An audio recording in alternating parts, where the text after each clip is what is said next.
In the mid-1950s, the Cold War was no longer a diplomatic stalemate. It had become an existential shadow hanging over every American household. Behind the Iron Curtain, the Soviet Union was a black hole of information. In Washington, the halls of the Pentagon and the CIA were filled with a mounting claustrophobic anxiety. They knew the Soviets were testing long-range bombers. They knew the Kremlin was perfecting nuclear warheads. What they didn't know was where these assets were, how many existed, or how soon they might be used. At this time, intelligence was a primitive game.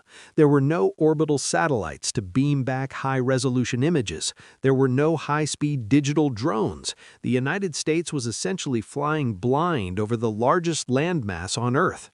The only way to pierce the veil was to go over it, but the sky over Russia was becoming a graveyard for Western pilots. Soviet radar technology was maturing with frightening speed, and their surface-to-air missiles, or SAMs, were being deployed in a ring of steel around vital industrial centers. The U-2 Dragon Lady, once the pride of the CIA, was becoming vulnerable. If an aircraft were to survive a mission over Moscow, it couldn't just be fast. It had to be untouchable. President Dwight Eisenhower issued a challenge to the brightest minds in aviation: build a machine that can fly where no one else can. The task fell to Clarence G. Johnson and his legendary team at Lockheed's Skunk Works. They didn't just want to build a better plane, they wanted to build a ghost. They envisioned a craft that could cruise at 3 times the speed of sound, Mach 3, at an altitude of 85,000 feet. At that height, the sky doesn't look blue. It looks like the black ink of deep space, and the curvature of the Earth is visible to the naked eye. But to reach those heights and those speeds, Johnson wasn't just fighting the Soviets, he was fighting the laws of physics. As the blueprints for the aircraft, Project Archangel, which would eventually become the SR-31 Blackbird, took shape, the engineers hit a thermal wall. At Mach 3, friction isn't just a nuisance, it's a furnace. The air molecules hitting the leading edges of the wings and the nose of the plane don't just flow past, they compress violently. This kinetic heating would raise the skin temperature of the aircraft to over 300 degrees.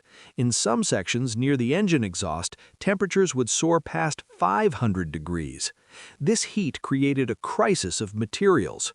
Aluminum would fail. The standard miracle metal of World War II aviation would lose its structural integrity at these temperatures. It would effectively turn into soft butter, causing the plane to disintegrate mid-flight. Steel was too heavy. While certain steel alloys could handle the heat, the weight would be catastrophic. A Mach 3 plane made of steel would be a lead sled, unable to reach the necessary altitudes or carry enough fuel to cross the Atlantic, let alone the Soviet heartland. Kelly Johnson realized there was only one element on the periodic table that could bridge the gap: titanium. Titanium was the ultimate paradox. It was as strong as steel, but nearly half the weight. It was incredibly resistant to the brutal thermal cycling of high-speed flight. If the Blackbird was to exist, it had to be built almost entirely out of titanium. But in the 1950s, titanium was a difficult metal. It was notoriously hard to refine and even harder to work with. It was brittle, it reacted poorly to common shop tools, and it was prohibitively expensive. Most importantly, the United States had no domestic supply that could support the mass production of a massive, long-range reconnaissance fleet. The Skunk Works team was ready to build the greatest plane in history, but they lacked the one ingredient required to forge it. They needed thousands of tons of high-grade titanium, and they needed it immediately. This is where the story shifts from aviation engineering to the theater of the absurd. As the CIA surveyed the global market for titanium ore, rutile, they discovered a bitter, staggering irony. The world's largest producer and exporter of high-quality titanium wasn't a neutral third party. It wasn't an American ally. It was the Soviet Union. The very nation the United States intended to spy on was the only nation capable of providing the raw material for the spy plane. The Kremlin, unaware of Lockheed's secret project, viewed titanium as a valuable export to bolster their struggling economy. They were sitting on massive deposits in the Ural Mountains and were more than happy to sell it to the West, provided the buyers weren't the American military. This created a logistical nightmare for the CIA. They couldn't simply place an order on behalf of the Department of Defense. If the Soviets realized their metal was being used to build a Mach 3 intercept-proof ghost plane, the supply would have cut off in a heartbeat and likely moved to counter the technology before it even flew. To build the Blackbird, the CIA had to conduct one of the most elaborate shell games in the history of espionage. They created a network of front companies, fake mining corporations, dummy logistics firms, and international brokers based in places like the Netherlands and third world nations. These ghost companies would approach the Soviet state exporters with a simple story. They needed titanium for civilian industrial projects, everything from pizza ovens to medical equipment and chemical vats. The Soviets, eager for hard Western currency, didn't ask too many questions. Shipment by shipment, the Soviet raw ore traveled across the globe in a dizzying maze of handoffs. It was purchased by a firm in London, sold to a broker in Amsterdam, shipped to a refinery in the United States, and finally delivered to the back door of the Skunk Works in Burbank, California. The Americans were literally building their secret weapon out of the mountains of their enemy.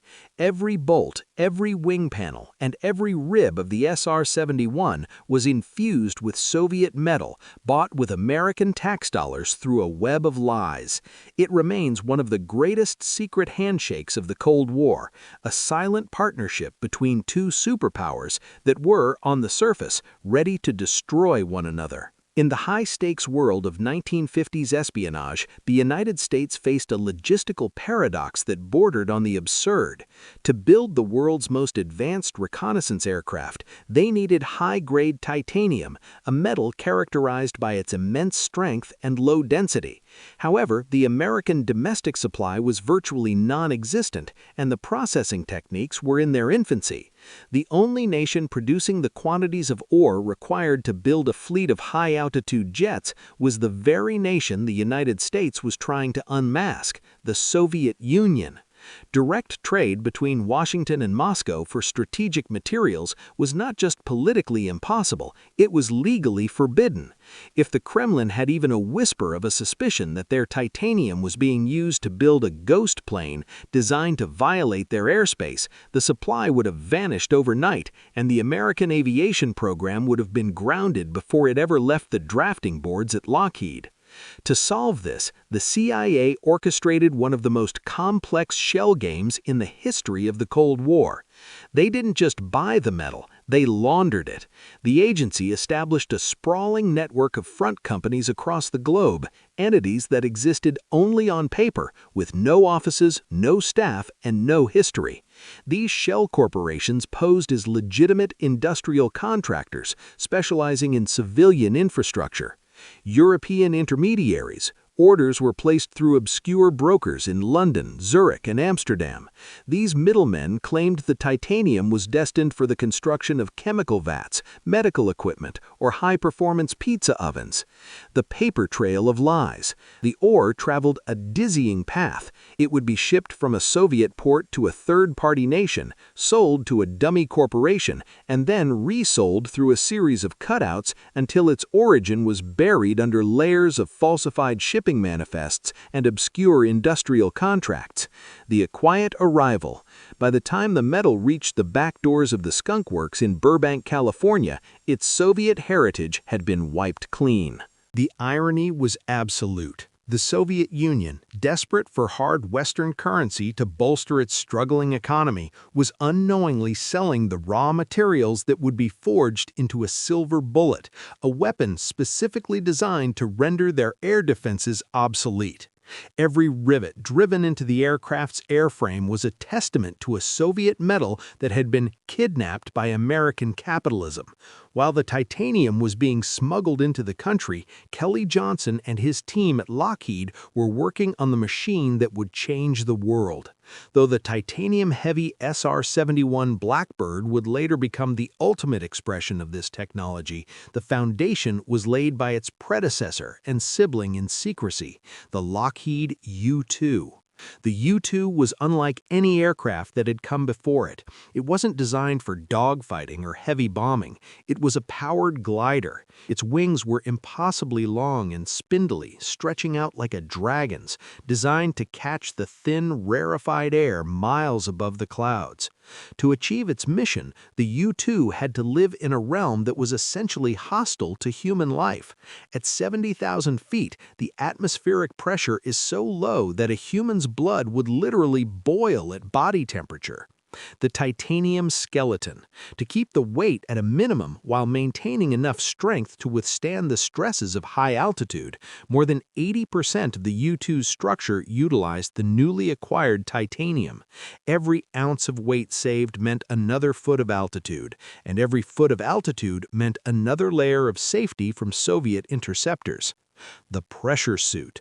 The pilots who flew these missions weren't just aviators, they were early astronauts. They were strapped into pressurized suits that felt like a second skin, connected to pure oxygen lines.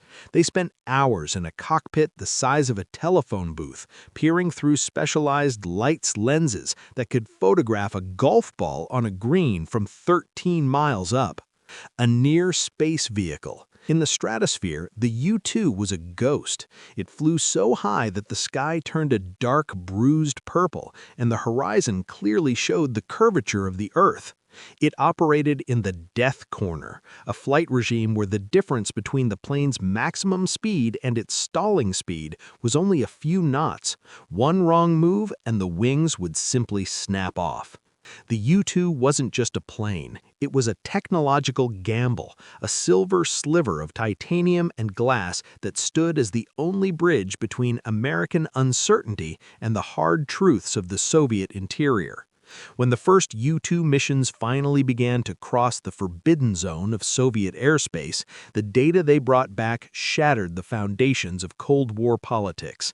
For years, the American public and the Pentagon had been gripped by a paralyzing fear of the bomber gap, the belief that the USSR possessed thousands of intercontinental bombers ready to incinerate American cities. The U-2 flights, made possible by that smuggled Soviet metal, revealed a much different reality.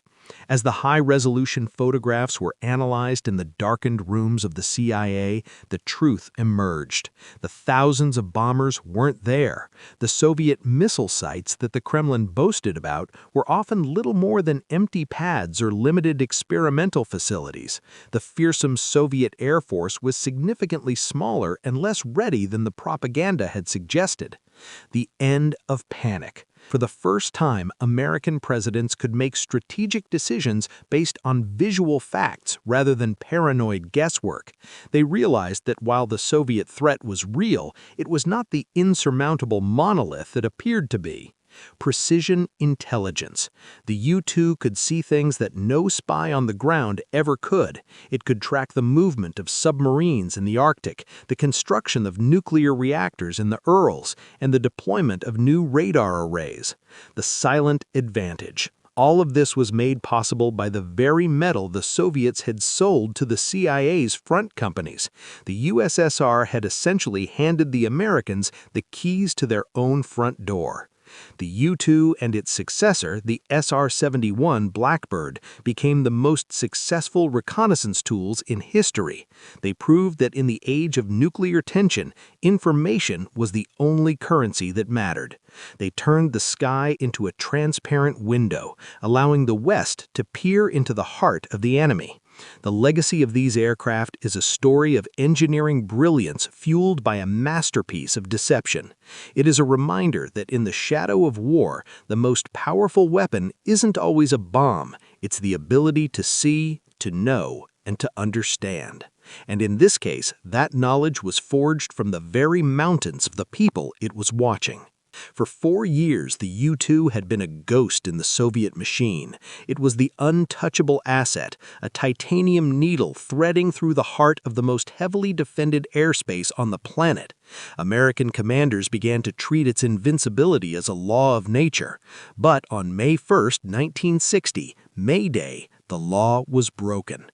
Deep inside Soviet territory, near the industrial city of Sverdlovsk, a U-2 piloted by Francis Gary Powers was tracking towards a high-interest plutonium plant. Suddenly, the sky erupted. The Soviets had finally done the impossible. They had perfected a new version of the S-75 Dvina, or SA-2 guideline surface-to-air missile that could reach the U-2's extreme altitude. A near-miss detonation sent a shockwave through the thin, fragile air of the stratosphere. The U-2's long, titanium-reinforced wings buckled. Powers was ejected into the freezing void, beginning a long, terrifying descent towards a Soviet collective farm. Back in Washington, the CIA assumed the pilot was dead and the plane destroyed. They issued a weather research cover story, claiming a NASA plane had drifted off course. But Khrushchev had a surprise for the world. He produced Gary Powers alive, and more importantly, he produced the wreckage. As Soviet engineers began the painstaking process of dissecting the twisted remains of the American spy plane, they encountered something that defied logic. They weren't just looking at advanced optics and secret radio equipment. They were looking at the metallurgy. The Soviet scientists analyzed the high-strength alloys of the airframe, the specialized ribs that had survived the crash, and the heat-resistant panels. The chemical signature was unmistakable. The titanium, the very backbone of the American intruder, had come from Soviet mines. The realization within the Kremlin must have been a mixture of fury and embarrassment. The Americans hadn't just out-engineered them, they had outmaneuvered them in the global market. The Soviet Union had effectively fueled the eyes that were watching their own nuclear secrets. The irony was impossible to miss. The invincible wings that had violated their sovereignty were made of their own earth. The story of the titanium spy plane is more than just a footnote in aviation history. It is the ultimate metaphor for the Cold War's true nature. It revealed a world where the lines between friend and enemy were blurred by the cold, hard requirements of industrial production. This wasn't just a conflict of tanks versus tanks or ideology versus ideology. It was a war of economics versus secrecy. The CIA proved that in a globalized world, borders are porous. Even at the height of the most rigid ideological divide in history, the need for materials bypassed the Iron Curtain. The Soviet Union's desire for hard currency was so great that it blinded them to the destination of their most strategic exports. Industry versus ideology.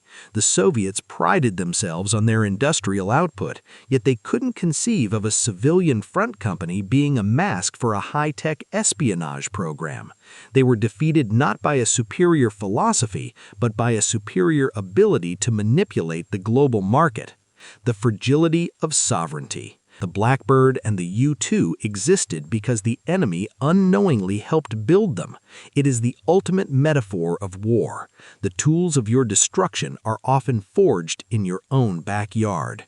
In the end, the titanium story teaches us that in the world of high-stakes intelligence, even the very ground you stand on can betray you. The SR-71 Blackbird and the U-2 remain legendary not just for how fast they flew or how high they soared, but for the audacity of their construction. They were machines built on a foundation of lies, fueled by a metal stolen in plain sight. They are a testament to a time when American ingenuity didn't just invent new technology, it reached across the divide and took the very materials of its enemy to build a window into the future.